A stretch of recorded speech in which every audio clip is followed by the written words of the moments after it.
Alright, day 2 of Steven Universe is Steven Bomb number 4. Holy cow, I never thought we'd get to see an episode about Steven's birthday. I mean, after the events that happened in so many birthdays, you'd think that the Steven Crew fan base might want to stay away from that a bit, but no, we get an entire episode just celebrating Steven's birthday, and we learn as a big shocking piece of news, he's 14. Since this episode is the central aspect of the Steven Bomb, it's gonna have a lot riding on it. So, will this episode hold up to its big hype, or are we going to be expecting too much from the Steven Universe crew? And is this episode going to make us cry tears of sadness? Let's take a look in Theories of the Thought review of Steven's birthday.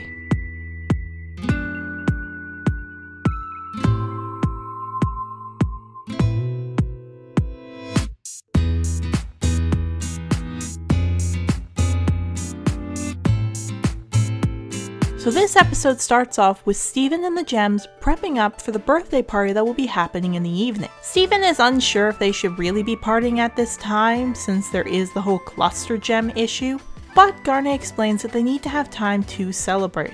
Now while I'm not 100% sure of this, possibly Garnet is being a little bit more relaxed about this because of so many birthdays. I mean, in that one, it was Steven needed to stop focusing on the future and worrying about the future to revert back to normal. So possibly she's trying to keep things nice and calm so Steven doesn't go back to being an old decrepit man. After this, Connie and Greg come in and are all excited, and we learn the big news, Steven's 14! Steven, you're 14? Don't worry, Connie, that was not just your reaction. Every fan, I think, was surprised that Steven was 14 years old. And who can blame us? At first thought, seeing Steven at the same height of Connie would give us a sense that he's a little kid. But we always need to remember that Steven can change his growth, depending on his mood. And knowing that the Gems and Greg generally try to keep him in the happy kind of mood, it's no surprise that, well, he's gonna be that kind of look and age. And in fact, it seems like he stopped growing or stopped changing his body at the age of 8. Though looking at those photos does make me wonder, why is there a huge age gap? While I'm not going to cover off theory right now, it does seem very odd that Greg is in a photo with Steven up to his 3rd birthday, and then nothing for 5 years, and then just Steven on his own with his 12th and 10th birthday missing. That does make me wonder what's going on. But like I said, I'll save that for another video. So because Connie is very surprised that he doesn't age and is worried she won't be able to grow up alongside him, she talks to Greg about her worries, and Greg explains that because he's half human, he doesn't know how Steven's going to age. And here we are introduced to another very large theme in the show. Where does Steven belong? Yes, we know that he can have a foot in both worlds as of right now, but one day he'll have to choose where he primarily wants to be. I mean, yes, if he wants to marry Connie, he's probably going to at least have to grow up a bit. And if he wants to stay a Gem, then he can definitely stay the way he is. But he's probably going to have to come to the fact that he's going to outlive all of his friends and family. Well, except the Gems, of course. So the question is, where is he going to go?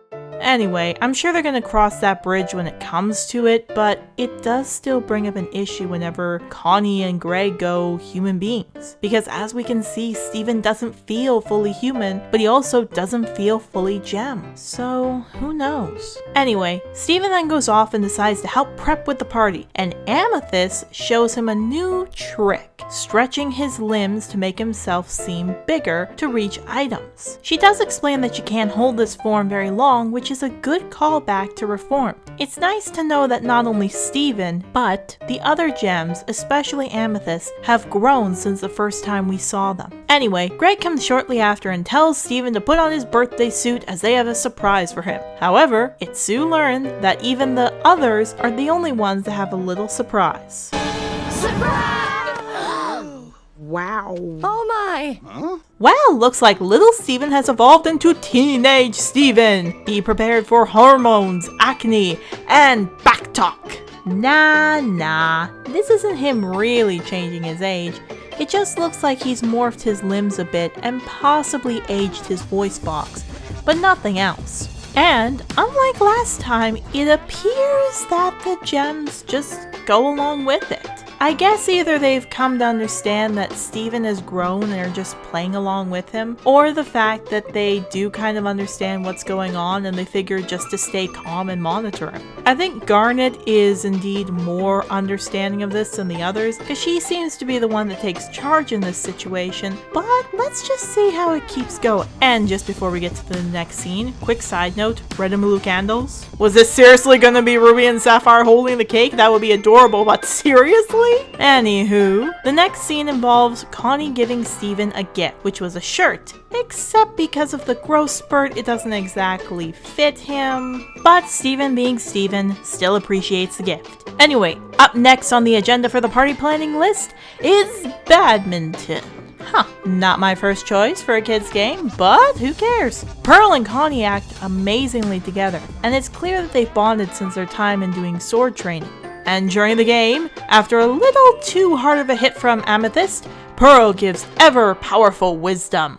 If you hit it, you get it. Yeah, I think this needs to be used by a lot more people, a lot more often.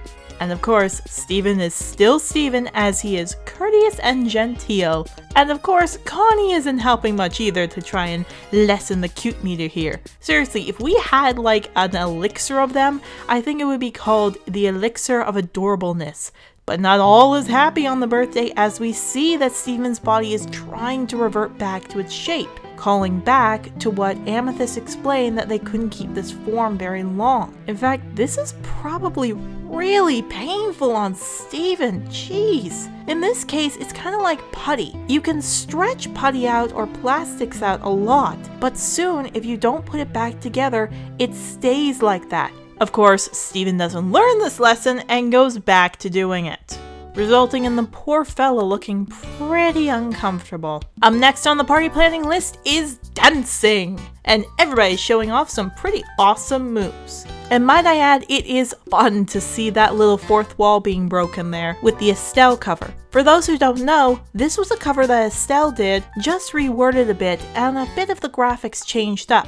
I also love the look that Garnet gives. It's kind of like, no, we shall not break the fourth wall for this episode. And might I say, Amethyst and Pearl are showing off some great moves. Maybe this is what Amethyst meant by Pearl should know what she dances like.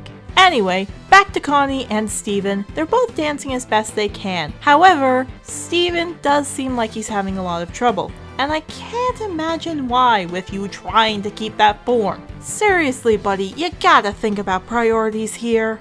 But suddenly, Garnet pulls out the move of suave nature as she says the dance floor must be cleared for Connie and Steven. I'm thinking she wants to see a return of Stevani, whether it's to help Steven calm down and lighten up and go back to his kid self, or she just really wants to see them fuse. I don't think we'll ever know.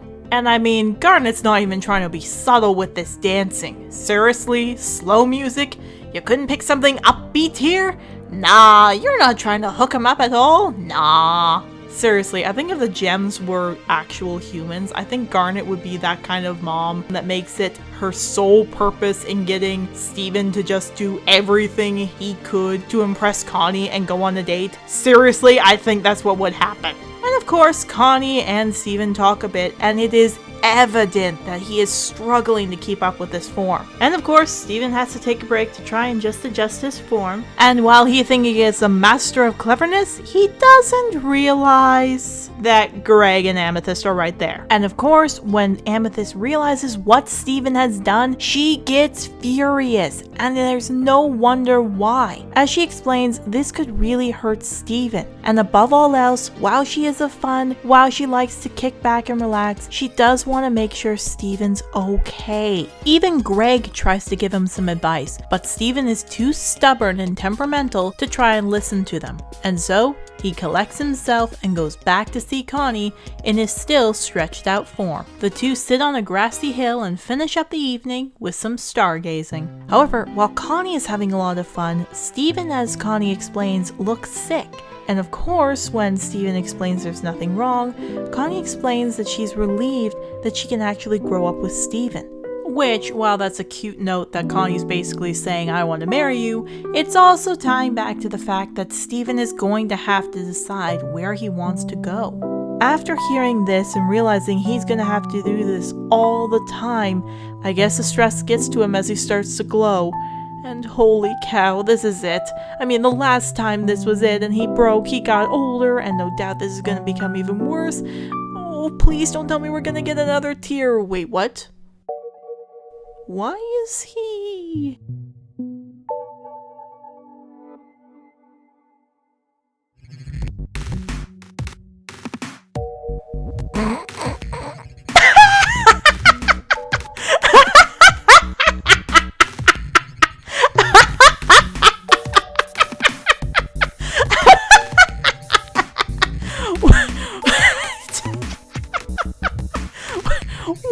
Wow.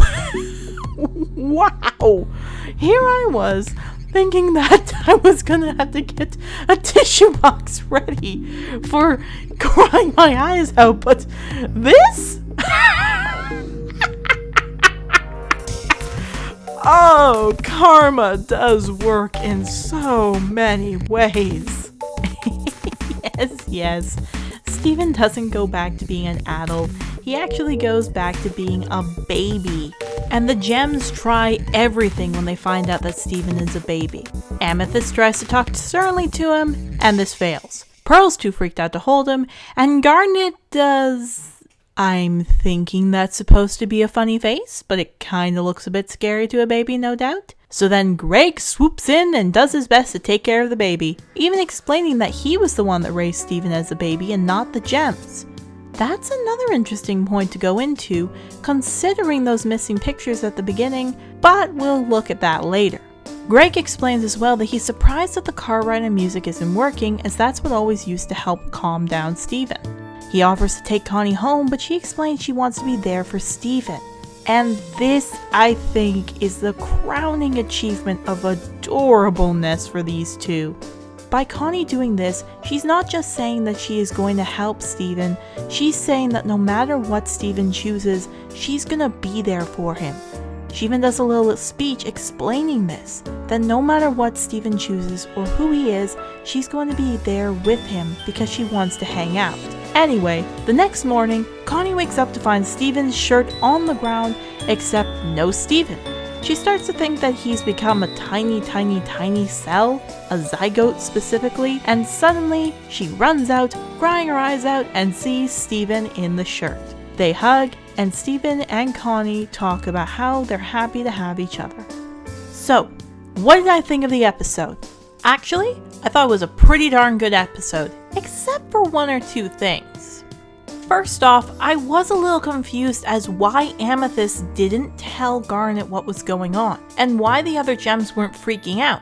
I mean, the last time Steven grew up like this, it was so many birthdays, and he almost died. So why were the gems so calm about this then? I mean, you can make the argument that they're just trying to be calm to keep Steven calm, but really, I think you would sit down with the kid and say, Steven, do you not remember what happened last time? Do you want to have what happened last time? Then please stop this right now and just tell Connie the truth. The second thing I kind of wasn't too sure about is they didn't show too much of the party. I know they're on a budget for time, but it would have been nice to even just have like little mini clips to show how the party goes, as well as Steven trying to control his growth spurts.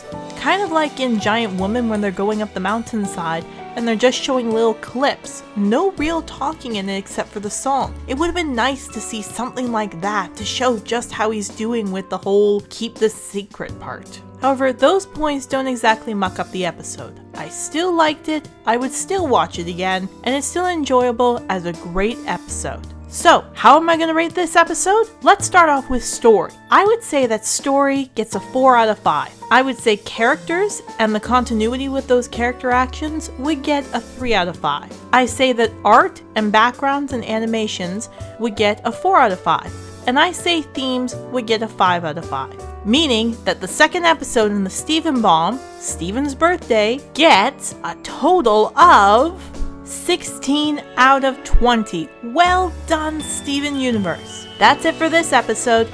Come back tomorrow when we'll be looking at this new episode, It Could Have Been Great, and just see if Steven Universe is going to lay a bomb on us of feels. Till then, may your travels be light and your road is safe until we meet again.